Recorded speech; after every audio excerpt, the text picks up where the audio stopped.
Hello friends, welcome to my home kitchen. આજે આપણે બનાવવાના છીએ ઉપવાસ સ્પેશિયલ સાબુદાણાની ખીર. તો આ ખીર ખાવામાં ખૂબ જ ટેસ્ટી અને સરસ લાગે છે. તો ચલો બનાવવાનું શરૂ કરીએ. તેના માટે મેં અહીંયા 1 વાટકી જેવા સાબુદાણા લીધા છે. એને ધોઈને 3-4 કલાક પલાળી દેવાના છે. તો પલાળ્યા પછી તેનું પાણી નિતારીને 1 વાટકીમાં મેં કાઢી લીધા છે.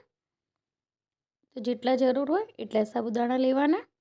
તો તમે જોઈ શકો છો એકદમ સરસ સોફ્ટ થઈ ગયા છે. તો અહીંયા મેં એક કઢાઈ લીધી છે. કઢાઈની અંદર આપણે એ વાટકી સાબુદાણા છે જે આની અંદર લઈ લેવાના છે અને એ જ વાટકીથી માપ લઈને પાણી લેવાનું અને એ પાણી આની અંદર ઉમેરી દેવાનું. અને હવે આપણે એને સ્લો ટુ મીડિયમ ગેસ ઉપર થોડીવાર કૂક કરીશું. એને થોડીવાર ચડવા દઈશું જ્યાં સુધીથી સાબુદાણા થોડા ટ્રાન્સપરન્ટ થઈ જાય ત્યાં સુધી આપણે એને કૂક કરવાના છે. તો તમે જોઈ શકો છો થોડીવાર પછી આ રીતના દેખાય છે. તે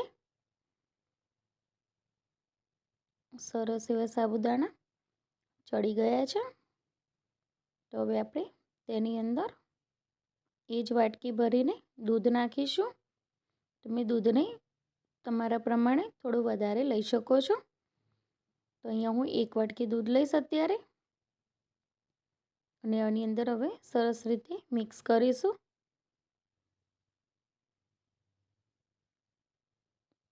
હવે આપણે તેની અંદર કેસર નાખીશું જેથી તેનો કલર સરસ એવો આવે આની અંદર. હવે એને આપણે આ રીતે મિક્સ કરીશું.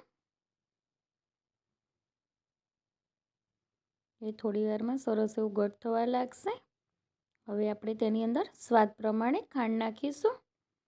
ખાંડને તમે તમારા ટેસ્ટ પ્રમાણે લઈ શકો છો.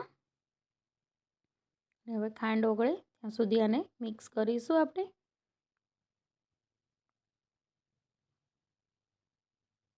તમે જોઈ શકો છો કે સરસ એવી દેખાઈ રહી છે અને આની અંદર સરસ એવો કલર પણ કેસરનો આવવા લાગ્યો છે. હવે તેમાં મેં થોડી ઇલાયચી વાટી લઈ લીધી છે.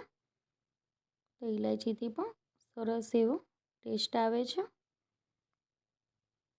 હવે એને પણ સરસ રીતે આની અંદર મિક્સ કરી લીધી છે. હવે આપણે તેનો સ્પેશિયલ મસાલો તૈયાર કરવાનો છે. તેના માટે અહીંયા મેં આ રીતનું વઘારિયું લીધું છે. તેની અંદર 1 ચમચી જેવું ઘી નાખીશું. ઘી ગરમ થાય ત્યાં સુધી એને થવા દઈશું. રીતે ઘી ઓગળી જાય પછી તેની અંદર અહીંયા બદામ નાખી છે, સાથે થોડી દ્રાક્ષ અને પિસ્તા અને થોડા તમારી જોડે કાજુ હોય તો તમે નાખી શકો છો. મારી પાસે અત્યારે અવેલેબલ નથી તો મેં સ્કીપ કર્યા છે. અને હવે બધું સરસ રીતે આ રીતે ચડવવાનું છે. આની અંદર દ્રાક્ષ ફૂલે ત્યાં સુધી એને કૂક કરવાનું. થોડીવાર પછી તમે જોશો તો દ્રાક્ષ સરસ એવી ફૂલવા લાગશે. તો હવે આપણો તૈયાર થઈ ગયો છે. હવે આપણે આ ખીરની અંદર આ મસાલો આમાં નાખી દેવાનો છે. તો આનાથી ખીરનો ટેસ્ટ એકદમ સરસ એવો આવે છે. અને હવે આપણે એની અંદર સરસ એવો મિક્સ કરી લેવાનો.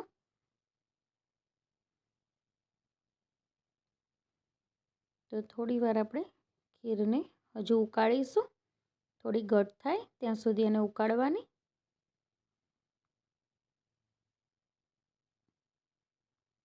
તો તમે આ ખીરને ફરાળી પૂરી સાથે પણ સર્વ કરી શકો છો. તો હવે આ ખીર સરસ એવી ઉકળી ગઈ છે અને ઘટ પણ થઈ ગઈ છે. તમે જોઈ શકો છો સરસ એવો આની અંદર ઉભરો આવી ગયો છે. તો હવે આપણે ગેસ બંધ કરીને પ્લેટમાં કાઢી લઈશું.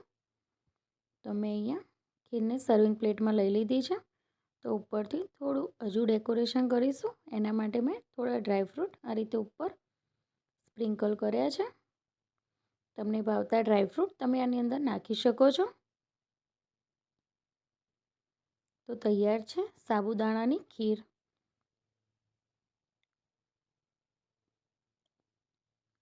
તો તમને મારી રેસીપી ગમે તો લાઈક કરો, શેર કરો અને સબસ્ક્રાઈબ કરો મારી ચેનલને. Thank you.